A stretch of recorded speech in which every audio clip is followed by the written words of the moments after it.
শুভরাত্রি বন্ধুরা, রাত বাজে 10টা 50। আমি চললাম আমার আরাধ্যা দেবী তারা মায়ের দর্শনে। আর আজকে আজকে যাওয়ার আমার এই ছিল না, কিন্তু আজকে যাওয়াটারই হচ্ছে আমার এই যে ভাইটার জন্য। বিশেষ করে এই ভাইটাই আমাকে নিয়ে যাচ্ছে। আর এই যে ভাই আছে, এই যে ভাইয়ের বড় মেয়ে আমার ভাইজি, আর এটা হচ্ছে ছোট মেয়ে, এ হচ্ছে বীরবল ছোট ভাইজি, এটা হচ্ছে ভাইয়ের ওয়াইফ। আগে যে আমাদের ট্রেনও ঢুকে গেছে, আমরা এখন ট্রেনে উঠবো। ট্রেনে উঠে আপনাদের আবার দেখাবো, বা ট্রেন থেকে নেমে দেখাবো। ততক্ষণ সবাই ভালো থাকবেন, সাথে থাকবেন। ট্রেনে উঠে বসলাম, ট্রেন ছাড়লো। এটা হচ্ছে আমাদের সিট 1 2 3 4 5 6 বসে রয়েছি। দুজন ওদিকে গেছে, এখনই আসবে। আবার রামপুরহাট নেমে আপনাদের সাথে কথা বলবো। ততক্ষণ সবাই সাথে থাকবেন, একটু ঘুমাবেন না। আমাদের হয়তো উপরে যে সিট আছে উপরে ঘুমাতেও পারি, আবার নাও ঘুমাতে পারি, কোনো ঠিক নেই। যে ভাইয়ের তো পা ব্যথা করছে, এই যে পা মেলে দিয়েছে। এখন রাখছি, আবার রামপুরহাট গিয়ে আপনাদের সাথে কথা বলব। গাংপুর স্টেশন ঢুকলাম। গাংপুর স্টেশন ঢোকার আগে ট্রেনটা দাঁড়িয়ে ছিল, 6খানা ট্রেন পাস করালো। তারপর ট্রেনটা আবার ছাড়লো। গাংপুর স্টেশনে আবার এসে দাঁড়ালাম। এখনও বর্ধমানে ঢুকতে পারিনি, বাজে 1:17। ধন্যবাদ।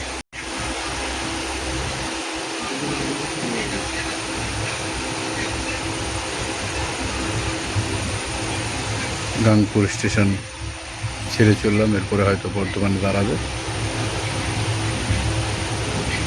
বর্ধমানের পরে হয়তো একেবারে বোলপুরে ঢুকে যাবে। বর্ধমান স্টেশন ঢুকলাম।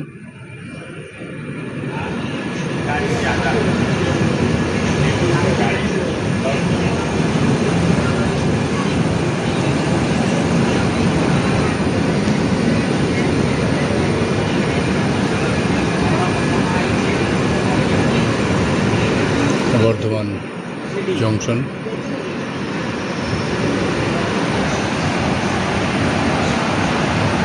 রাত প্রায়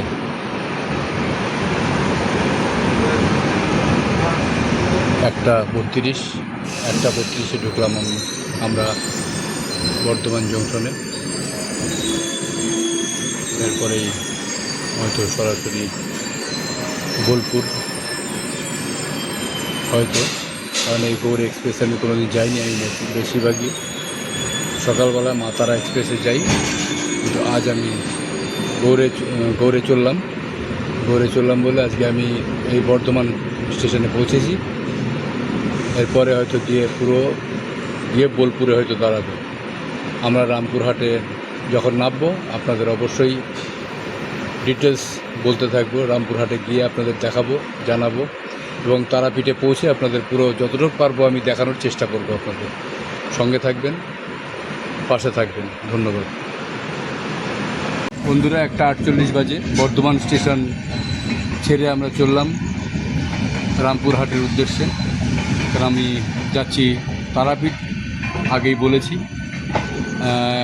রাতের 10:50-এর গৌড় এক্সপ্রেসে। এখন 1:48 বাজে। আমরা বর্ধমান স্টেশন থেকে ট্রেন ছাড়লো। আমাদের গন্তব্য রামপুরহাট। এরপর হয়তো খুব সম্ভব বোলপুরে দাঁড়াবে। বোলপুরের পরে একেবারে রামপুরহাট। সঙ্গে থাকবেন, ভালো থাকবেন। 2:50 বাজলো, আসলাম বোলপুর স্টেশন।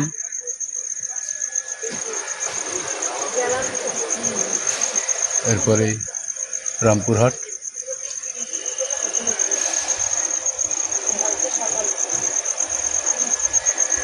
এরপরে ইচ্ছা আছে একবার বোলপুর আসবো।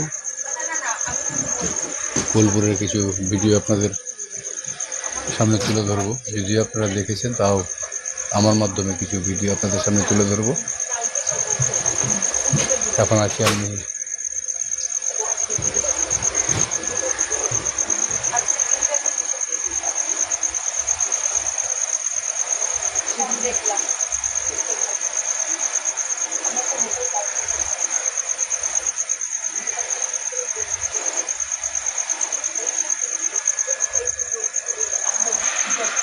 এখন আছি আমি বোলপুর, যাচ্ছি তারাপীঠ। আহমদপুর জংশন পার হচ্ছি।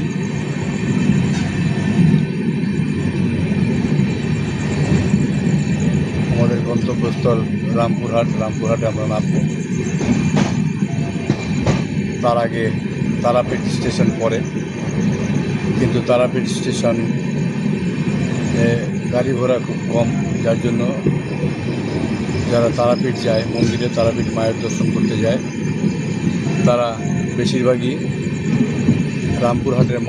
রামপুরহাটেই নামে। রামপুরহাটে সুবিধা হয়, কারণ ওখানে অটো বা ট্রেকার সব অ্যাভেলেবেল পাওয়া যায়, কিন্তু তারাপীঠ স্টেশনে নামলে পরে সেটা পাওয়া যায় না। যার জন্য আমরাও রামপুরহাটেই নামবো। রামপুরহাটে নেবে আবার আপনাদের সাথে কথা বলবো। 4 থেকে 4.5 ঘন্টা জার্নির পর অবশেষে চলে আসলাম রামপুরহাট। এসব নেমে যাচ্ছে, এখন ব্রিজ দিয়ে পার হতে হবে। ওপারে পার হয়ে ট্রেকার বা অটো আছে, আমাদের ট্রেকারই ধরতে হবে, কারণ আমরা অনেকজন আছি, 8 জন।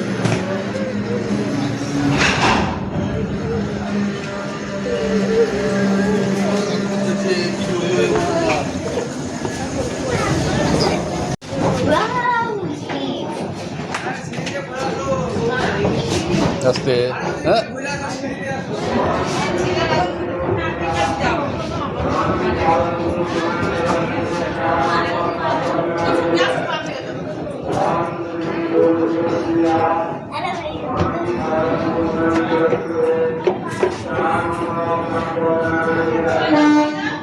এক পায়ে গিয়ে দিবি, হ্যাঁ দুই পায়ে একবারে যাবি না, এক পায়ে গিয়ে দিবি, যখনই হবে। হ্যাঁ বাহ, ও চলে এসছে আগে, ওরা দেরি করেছে।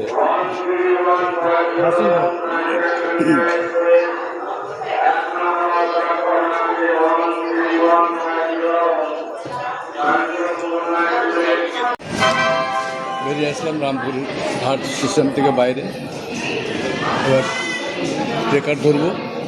ট্রেকার ধরে আমরা যাব তারা মায়ের মন্দিরের ওখানে।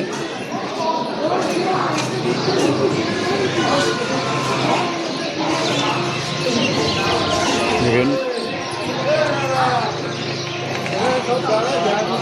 হ্যাঁ, এক একটা ট্রেন ঢোকে আর হাজার হাজার মানুষ এখানে নামে মায়ের দর্শনের উদ্দেশ্যে। আর মায়ের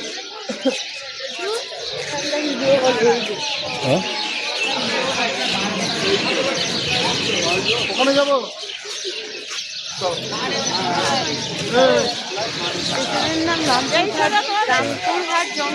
হ্যাঁ, মায়ের মন্দিরের আদলে স্টেশনটা।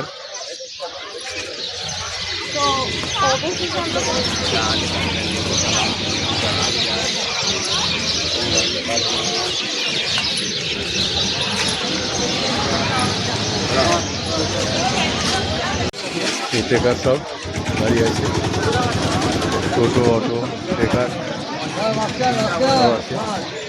ওইদিকে গেলে, ওইদিকে একটু এগিয়ে গেলে আরও টোটো পাওয়া যাবে, ট্রেকার পাওয়া যাবে। ট্রেকার স্ট্যান্ড রয়েছে আলাদা, বাস স্ট্যান্ডের মধ্যে এখানে ট্রেকার স্ট্যান্ড করা।